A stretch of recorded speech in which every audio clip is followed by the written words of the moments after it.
Good afternoon, everybody. I'd like to call this meeting to order. A couple of bits. If you could remain muted during the meeting and keep your video off unless you're called on to speak, that will help with bandwidth and other issues. If you wish to speak, please use the raise hand function. When you're called on, you may unmute yourself and enable your own video. Voting will be accomplished by using Zoom's polling function.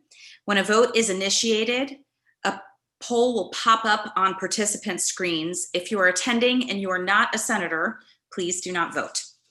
So with that out of the way, I thank you all for being here today. It's good to see you virtually at this special Senate meeting. Thank you for making yourselves available so that we can work together on these questions that we have before us today. I'm very grateful for all of your work, for your governance and advocacy. I'm delighted that in this marathon that we are all running, we're starting to get proactive and thinking ahead with some lead time to talk about spring semester and in particular spring break.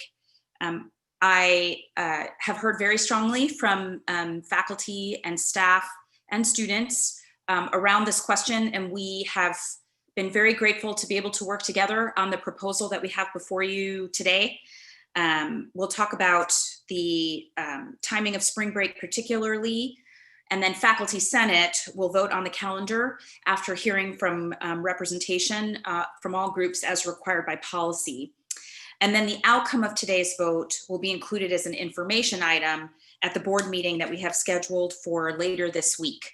I do want to mention, even though it is not a topic for our discussion today, there is an announcement in your mailbox or on its way to your mailbox on something else that will be at the board meeting this week that I just want to make sure everyone in this group in particular and everyone in total is aware of, which is that the governor made available to public higher education in the state, so us and Minnesota State system, the VALT test that you may have heard about, which is the at-home saliva test that was made available to K through 12 faculty, announced a few weeks ago. We asked the governor if we could have it for our faculty and staff here, and he said yes, he was able to expand the program to include us. And then we, the university, intend to acquire the same capacity for our students so that our community has access to the VALT test program. Details are in an email coming to you. The student portion is at the university's expense, and as a result is a contract above the minimum threshold that would require board approval. So you will hear at the board meeting about the VALT test contract for students because we're paying for it and therefore it requires board approval, but the program is for faculty, staff, and students, with faculty and staff with appreciation being supported by the state. So just as an aside, but today's discussion on our agenda for today is around the spring academic calendar and specifically spring break. Very timely. It's a public health question, a well-being question broadly. The reason we're here today is because we're proposing variations to spring break for the Twin Cities and Rochester, which function together with a shared academic calendar, and Morris, which has their own proposal. I'll remind this group that Crookston and Duluth governance over their academic calendar works differently. And I've talked to those chancellors about working in their governance structures to address the spring break question. And they are, because we've been meeting regularly to discuss. For the Twin Cities and Rochester, the plan and proposal for you all to discuss today is to move the spring break from March to April. We heard very strongly from faculty, staff, and students that despite national trends in different directions, that in our community, we wanted to have the break. It is a mental health break. It is an opportunity for experiences outside the classroom that are very important.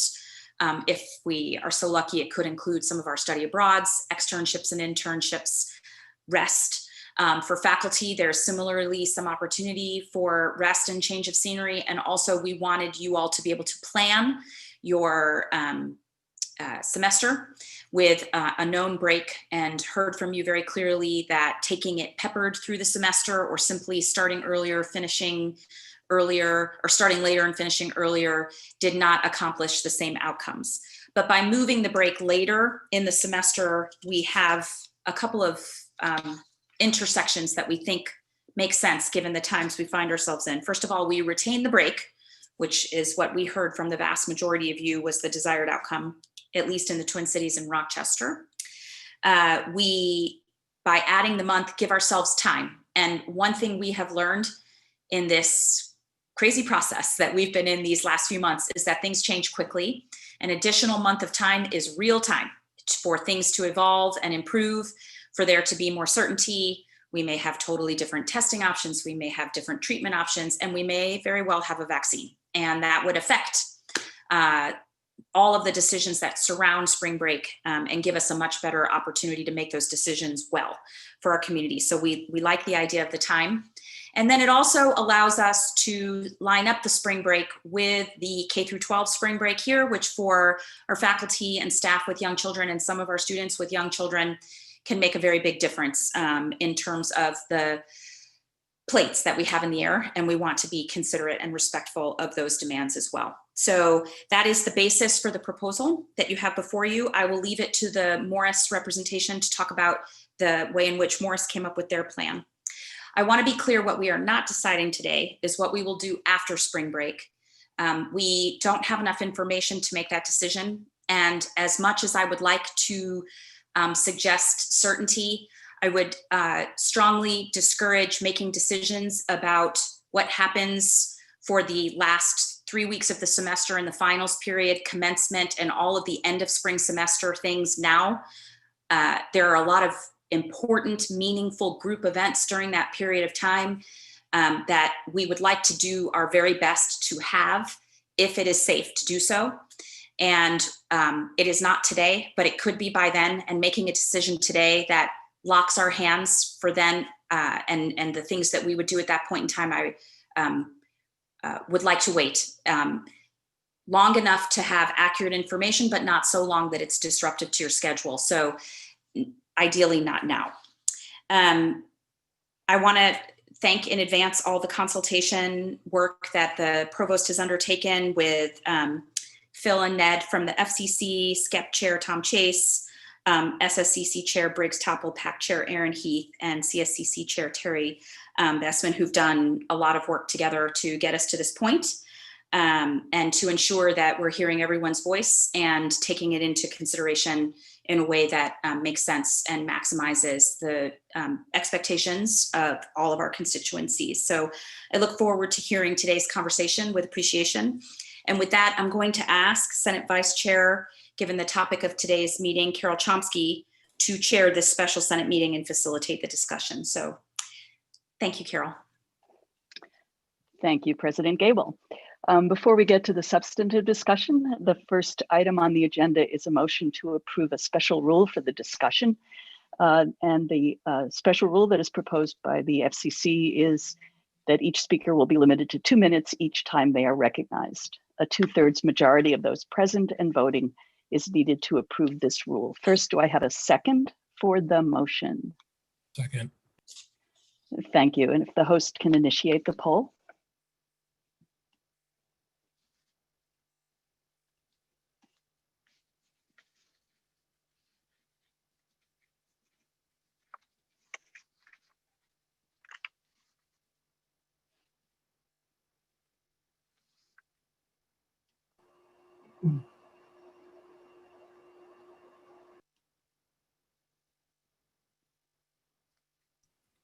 I'll give about 10 more seconds if you wish to vote.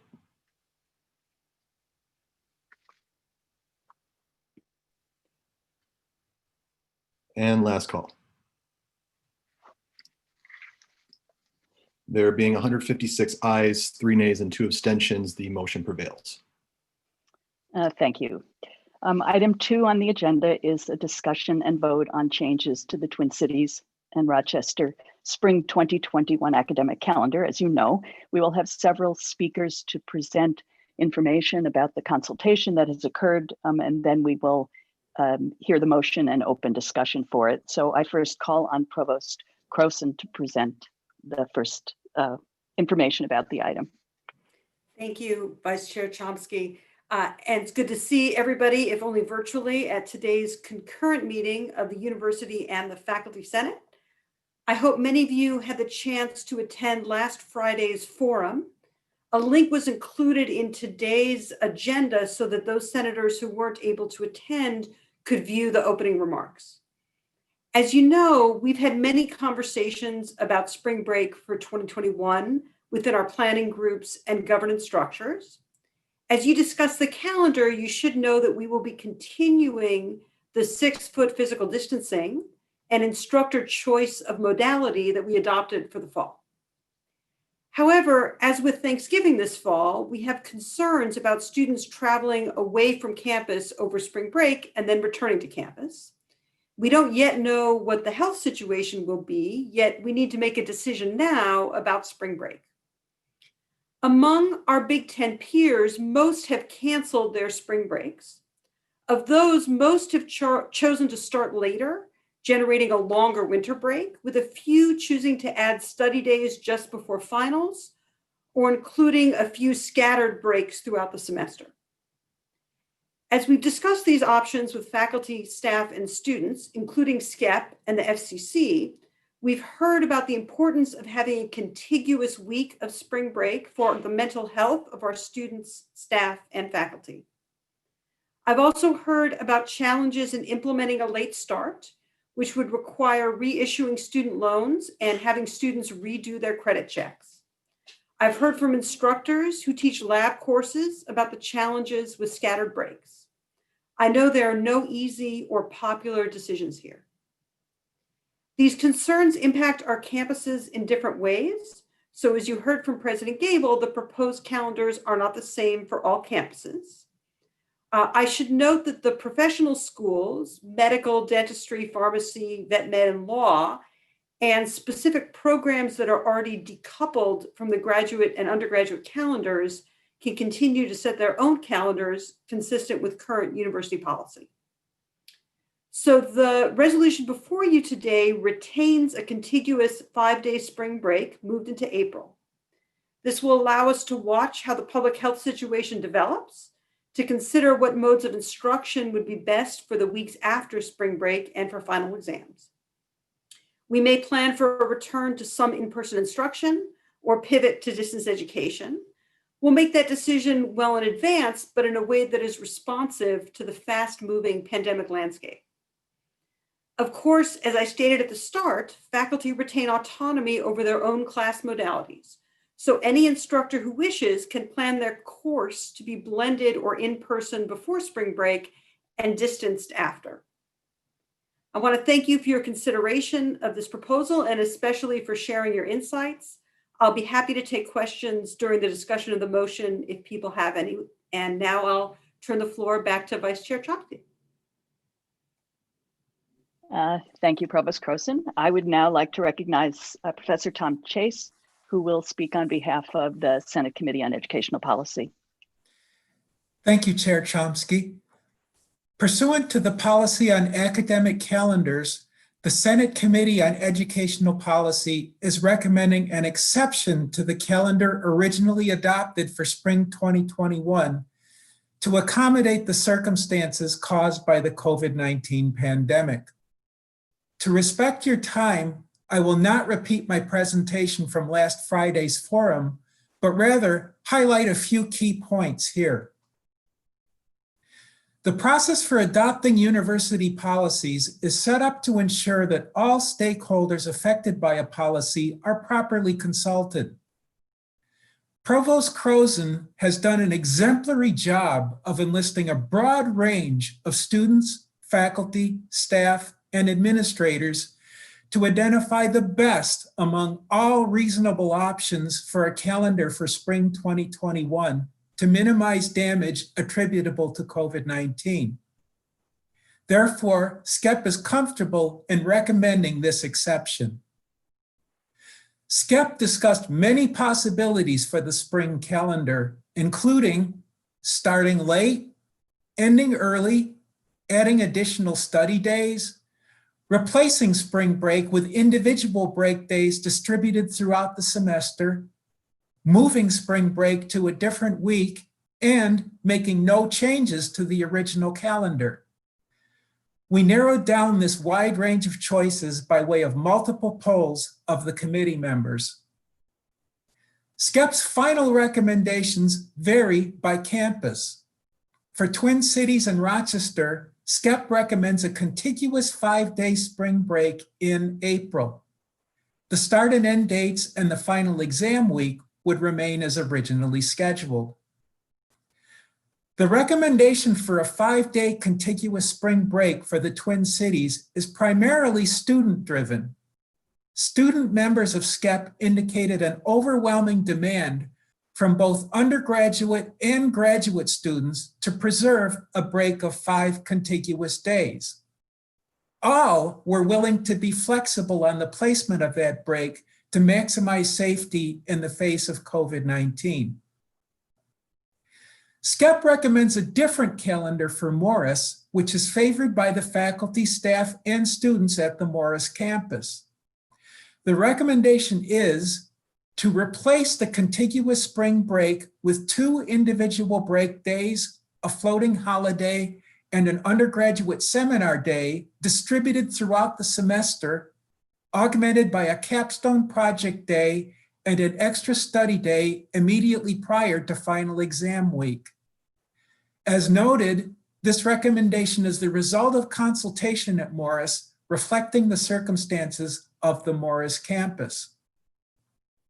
Faculty governance does not control the calendars of the unionized Duluth and Crookston campuses, so the agenda item contains information about those calendars, but with no action proposed by the Senate. I'd be happy to answer questions during the discussion period. Thank you. Thank you, Professor Chase. I would now like to recognize Professor Phil Bullman, who will speak on behalf of the Faculty Consultative Committee. Thank you, Carol.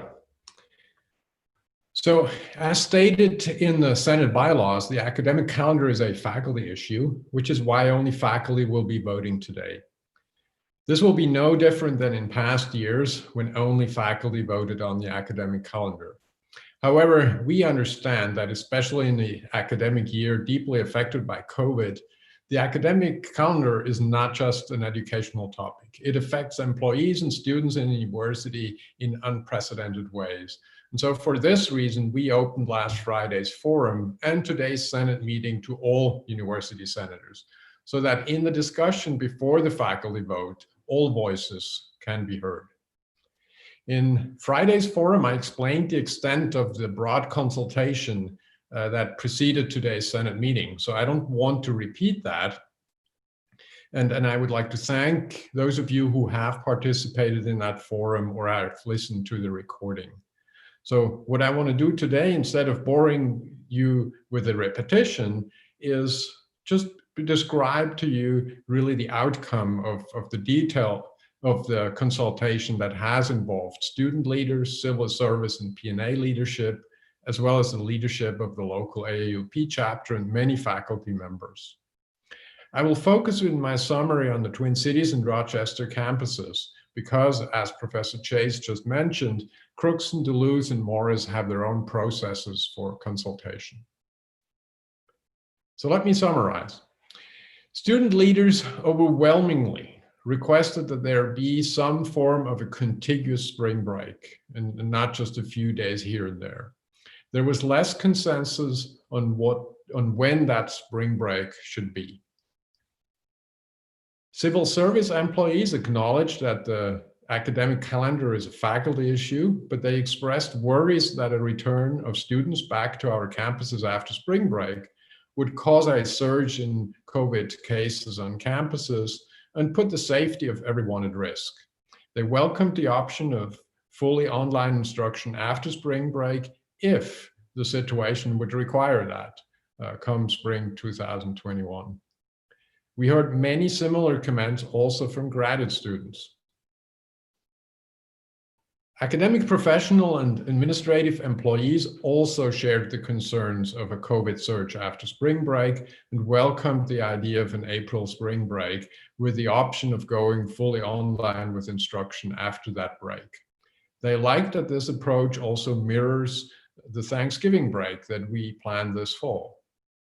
P&A representatives also emphasized that they wanted students to have sufficient time after spring break to prepare for finals. Many faculty members agreed that we all need a break somewhere between the start and the end of the semester. And many faculty also expressed support for a spring break that coincides with the local schools. That would make life a lot easier for parents, be they faculty, students, P&A, or civil service employees. Many faculty were worried that spreading out individual holidays or over several weeks would result in much added disruption and stress for faculty and teaching assistants. So, for example, 5 Friday holidays would severely disrupt a course that's only taught on Friday. Or similarly, the idea of having one Monday, Tuesday, Wednesday, Thursday, Friday spread through the semester really was considered a nightmare for many faculty who teach large courses, in particularly large laboratory courses. To that end, I also want to note that the Twin Cities deans also expressed unanimously the desire to retain a spring break. We also received feedback from Kate Elwell, chair of the Prevention, Wellness, and Training Committee of the Provost Council on Student Mental Health. She gathered input from mental health advocates and from mental health professionals. This group emphasized the benefits of aligning spring break with local schools and highlighted the benefits of a shorter period between the start of the spring semester and the spring break. That by itself favors an April 5th over an April 12th start of the spring break.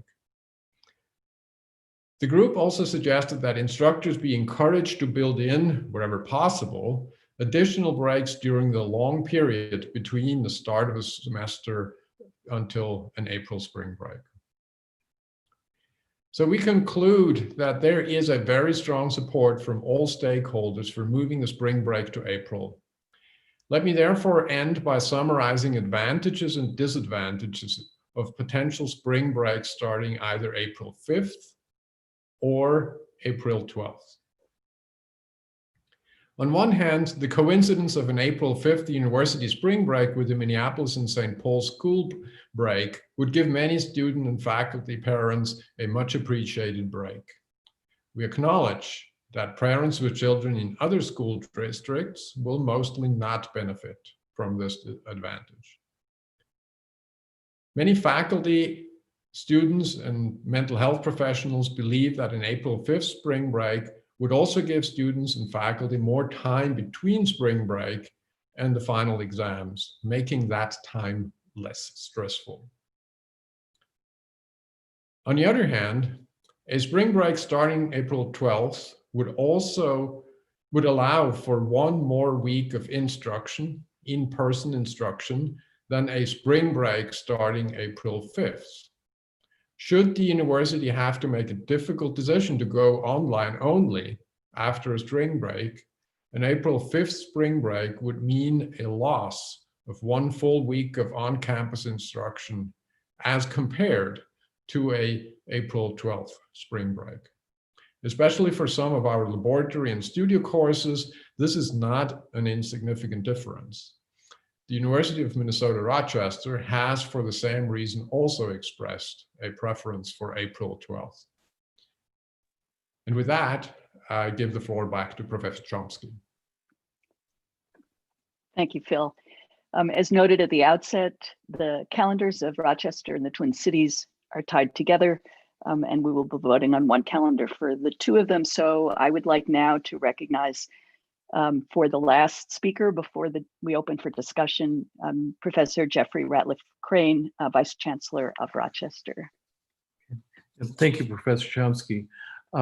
As University of Minnesota Rochester's Vice Chancellor for Academic Affairs, I'm representing UMR's position on the spring break proposal and why UMR is tied to the Twin Cities campus for this question. Although a distinct and separate campus of the university, UMR shares important elements with the Twin Cities campus, including HLC accreditation and federal and state financial aid processing. Those two elements mean UMR's spring break is inextricably tied to UMTC's down to the days it happens. UMR has 2 senators on the University Senate who will be voting today. First, I want to thank the members of SCEP, FCC, and the Provost's Office for seeking UMR input and taking our unique status into account as discussions progressed. We feel our perspectives were heard. Second, I want to share UMR's process just briefly. Very much paralleled what was occurring on other campuses, seeking input from faculty, students through our Rochester Student Association leaders, and our staff, and relaying options as we learned of them as they were being discussed elsewhere throughout the university. Overwhelmingly, faculty and students rejected the idea of break days scattered across the semester for the reasons that were noted before, and in particular, the disruptions for lab courses. There was also clear consensus, as has been stated, for a spring break, as opposed to any of the other options, including adding, deleting a break altogether. For UMR constituents, there was not a clear direction for when the break might take place. That said, all other things being equal, the later the break, the fewer the concerns and instructional impact if there is a need to pivot to online following. That was the general feeling on our campus. The Rochester area K-12 schools have varying break schedules starting as early as March 19th, making alignment with the campus, alignment of the campus spring break a non-issue for faculty and staff with children when considering which week that might take place. With that, I will go ahead and turn it back to Professor Chomsky. Thank you. Thank you, Jeff. I now will recognize Tom Chase to make the motion, the formal motion on behalf of as chair of SCEP. Yes, forgive me, Professor Chomsky, if we got the written form of that to display. I will ask the host or co-host to put up the motion so we can see it.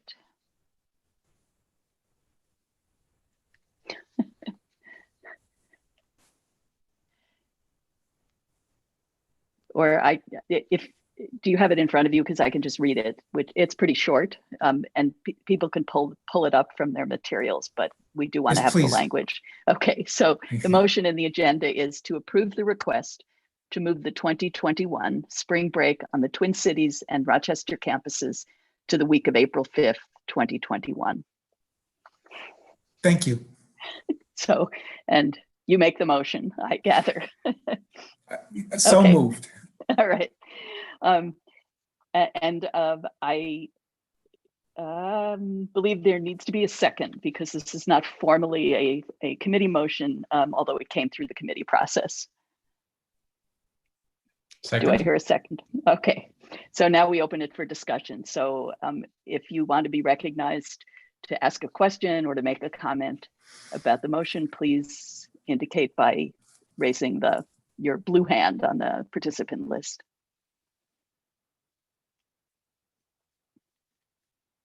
And if the clerk can identify the speakers. Yep, Professor Chomsky, first we have Sarani Rangarajan. Go ahead, Sarani. First, I want to thank you, Chair Chomsky, for recognizing me. Thank you also, everybody, for not getting rid of spring break. I personally and law students in general are very grateful for that decision. Thank you also to the administration for being so open to feedback and for hearing our words through multiple channels. I would just like to point out to the people actually voting today that half the law students would like you to not move spring break. And if you must move it, over 2-3 quarters would prefer that to be as early as possible, which in this case is April 5th. This is for 2 reasons. First, we have parents among us, and we'd like to coordinate with the St. Paul and Minneapolis school systems if possible. And second, the mental health benefits of having a break at all reduce as we get closer and closer to finals. So the sooner, the better. As a note, the calendar may not be changing the quantity of in-person instruction because we know that viral transmissions are most dangerous in early spring, and we will hopefully have more access to both outdoors and pray God, a vaccine before spring break. And so a pivot to remote may not be necessary. And so essentially, the single biggest piece that I've been asked to say here is to please make a decision today. Uncertainty is uncomfortable, and we would like to start planning. For example, we have several symposiums, 30 extracurricular seconds. events, volunteering opportunities that we've already scheduled based on the old calendar. And if we need to make changes, the sooner we know, the better. Thank you again. Thank you. It is certainly our goal to have a decision today. Who's next on the list? Next on the list, I have Jerry Cohen. Go ahead, Jerry. Okay, thank you. It's my honor to remind the university that we're a land-grant institution, and land-grant institutions have to worry about plants. As a plant biologist, I'd like to remind you of that as well. And one of the things I was somewhat concerned about, although I know it's not on the table today, was the provost's comment of going to online only after the spring break. It is most beneficial for plant biologists if we hold it as early as possible, but I want to remind you that there are many classes that we have where the students need to actually see plants grow. And in Minnesota, there's a huge difference between December and April and May. And therefore, I would favor the early date that we just voted on, and I seconded. But I would also point out that we should not go to online only because you can't see plants grow very well online. It isn't the same.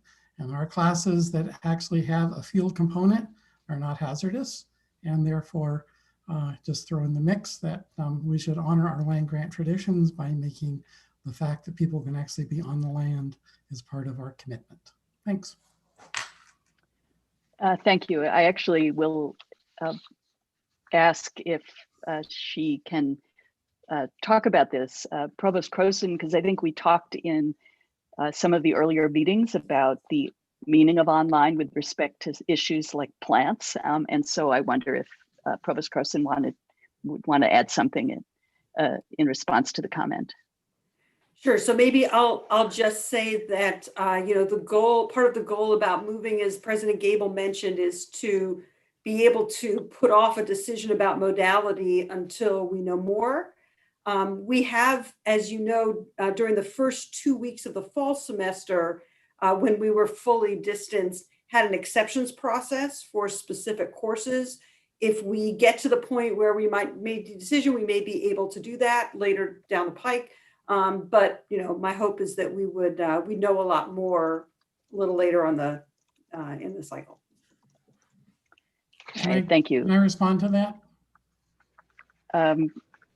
Briefly, Yeah. since you used most of your 2 minutes. Yeah, I just like to respond that it's not going to do a lot of good if a lot of students unaware of that make housing arrangements so that they leave campus because they're expecting it to go that way. We need to be able to at least tell them that they should make their housing contracts so that they actually can be out in the field. And so it's a big difference when you have an exception to having a policy that recognizes that plant biology is there an important part of our campus. Thanks. All right, thank you. Next speaker. Next on the list, I have Scott Petty. Go ahead, Scott. Hi, my name is Scott Petty. I'm the graduate senator from CFANS, Professor Cohen's home college. Vice Chair Chomsky, mine is mainly a point of information. It's just 2 questions that you can probably answer. Number 1, I wanted to confirm after Sarani's comment, the law school is reserving the right to set their own spring break, correct? The policy gives all professional schools the right to make a determination about their own breaks. Yes, that's right. It's not that the law school is reserving, it's that the policy gives that power to the individual schools. And then I wanted to ask you, as someone who lives within the law school, do we have any insight of what impact, if any, this vote would have on the decision that the law school dean and administration would end up making? Actually, faculty probably makes the decision in conjunction with the administration, as is true here. I can't answer that. I can say that there are always concerns about being off cycle with between the two calendars, because there are students who are cross those boundaries in terms of taking classes. But the discussion has not been had at the law school, and I expect the same may be true at other schools as well. And so I can't say. It matters, but all the professional schools will no doubt make their own determinations. Would you be willing to say that your personal expectation is that they would probably align as a faculty, speaking entirely as just a faculty member of the law school? I have to say at this meeting, I'm vice chair of the Senate and not speaking on behalf of the law school, so I really can't say.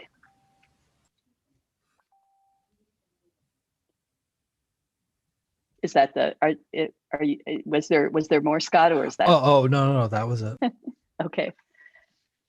I see no other hands raised. So I think we are ready for the vote. I will remind you that only faculty senators vote. Okay, I will pause briefly because we have time on the agenda. I see a couple more hands raised. So I didn't give a pause there to let people decide whether to speak. So we'll pause and we'll hear from the people whose hands are raised now before taking the vote. Megan Kocher? Coker.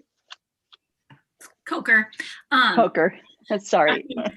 Senator from the University Libraries. And I was just wondering if we have any data on like just comparing these plans in terms of like what would be modeled health outcomes. Like if we're just looking at risk in terms of people's health, do we have any, has there been any modeling or data on that?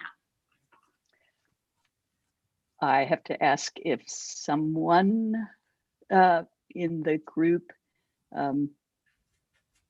who has been involved in the decision, I'll speak to that.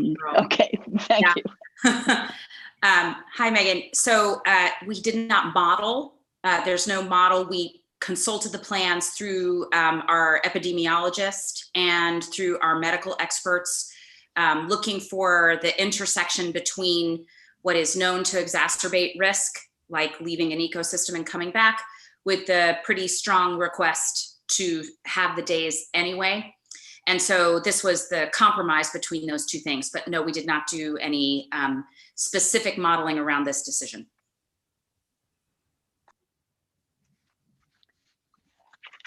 All right, next speaker, Jason Kerwin.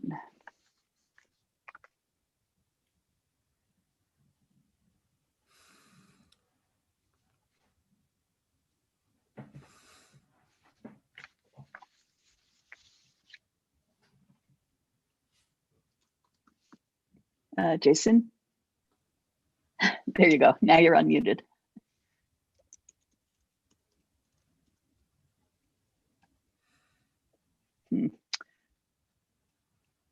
We are not hearing Jason. I apologize. Is this working now? Yes. The mute button wasn't unmuting me. I'm sorry. This is just an informational question. What are the consequences of the different possible outcomes of this vote?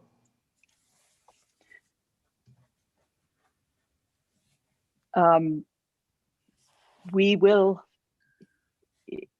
in what sense? I mean, it's a vote on a motion to move spring break. I'm not sure so I understand what you're asking. Vote in favor, that seems pretty obvious, and then we could vote against, and then I don't know if there's other possible outcomes. So the proposal is based on the collective the consultation, what the committees thought was the most supported item.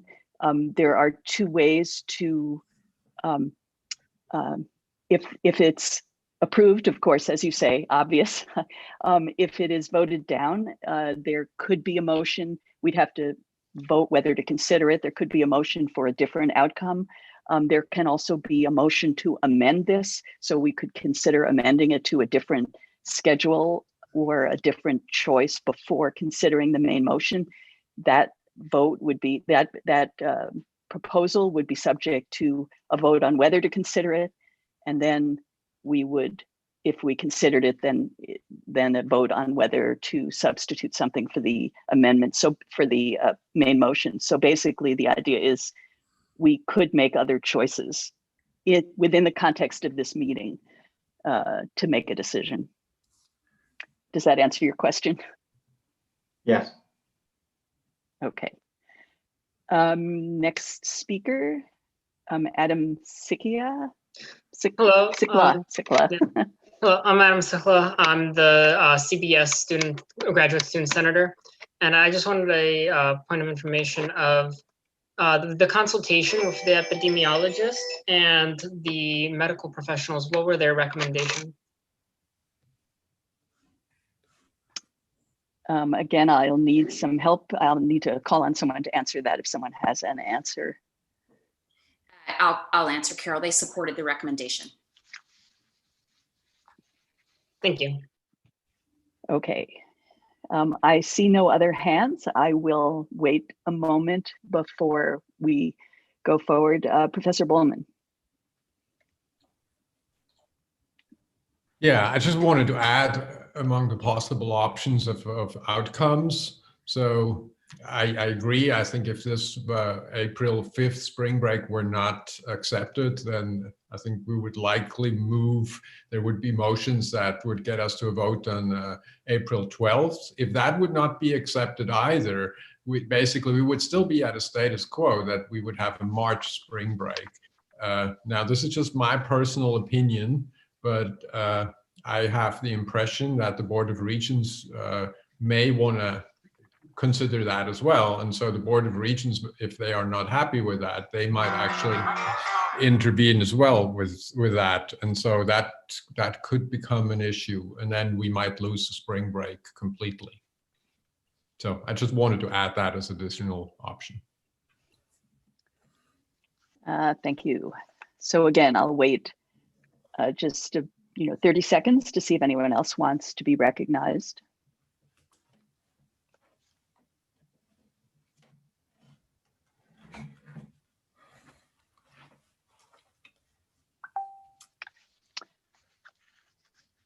Seeing no hands. I know that wasn't quite 30 seconds, but hopefully people had a chance to say if they wanted to speak. It now is time to vote on the motion. And again, the vote is for faculty senators only. And I will ask the host to initiate the poll.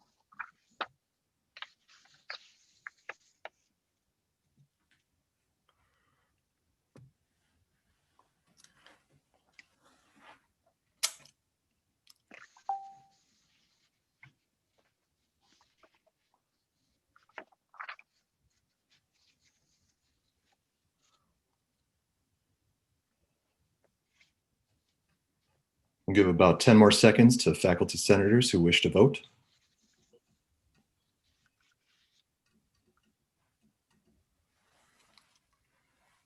And last call.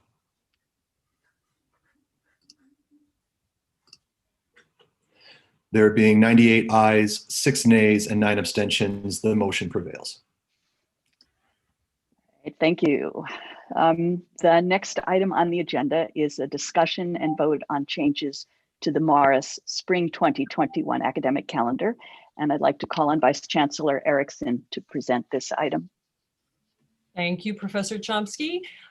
You've already heard a pretty clear summary from Professor Chase, but just to reiterate, the Morris calendar proposal before you is very much the product of consultation with the Morris Campus Student Association in multiple meetings, the Morris Consultative Committee, the Scholastic Committee, the Morris Extended Academic Support Resources Group, the division chairs, the vice chancellors, the chancellor. It was shared at an emergency management group meeting of directors from across the campus and with various University of Minnesota system offices and groups, including academic support resources. It attends both to student, staff, and faculty mental health with a day off in February and 2 off in March. I have been saying that February and March on the prairie are even longer than they are in the urban heat island, and to concerns with health safety. And faculty with lab courses, for instance, said that with this much advance notice, they could adjust to the 4 dispersed break days. We were well into our consultation process when the April break idea was proposed, although that too then was added to our discussion. Our liberal arts college nature and culture, however, mean that students, staff, and faculty remain strongly in favor of doing whatever we could do that might help us have some in-person options at the end of the spring semester for capstones and art shows and recitals and at least some small ceremonies. With that in mind, we arrived at and had strong support for the calendar up for a vote today, which also includes a day reserved for our cohort building undergraduate research symposium, as well as an additional study day and a day reserved for capstone presentations. Thank you. Thanks. I will next call on Professor Tom Chase to speak on behalf of SCEP. Yes, the Morris calendar, as you heard from Vice Chancellor Erickson, is a bit complex. So what we've done is we've linked that calendar to the agenda, and the motion is to approve the proposed revised Morris calendar. Thank you. And then call on Professor Bowman. So I think that what we've shown with all the consultation that's been going on, that we listen to people on the ground. And I think when it comes to the Morris calendar, we need to listen to what people and Morris are saying. And so I strongly endorse that proposal from Morris. Back to you, Professor Chomsky. All right. So now we're ready to open this for discussion. If there is any discussion or questions about this motion.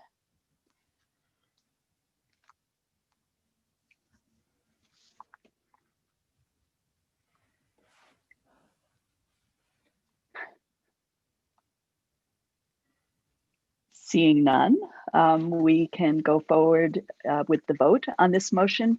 Again, only members of the Faculty Senate should vote, and I would ask the clerk to initiate the poll.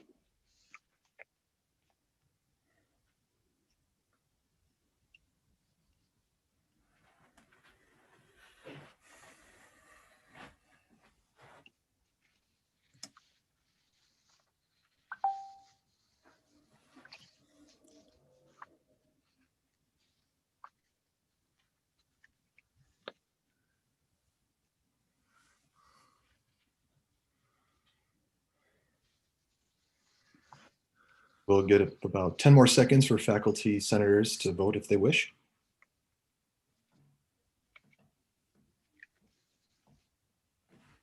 And last call.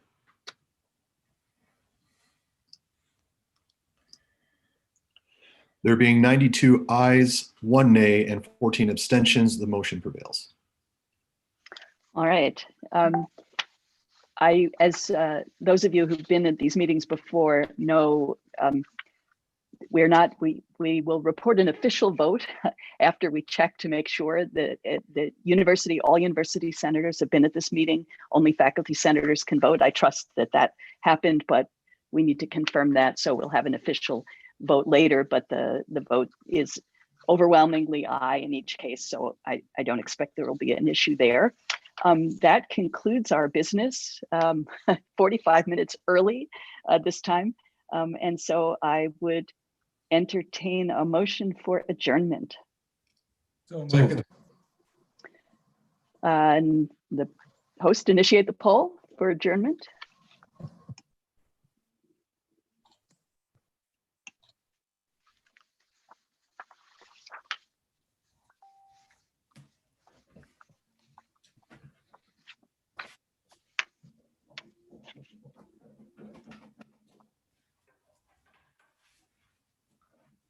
About 10 more seconds.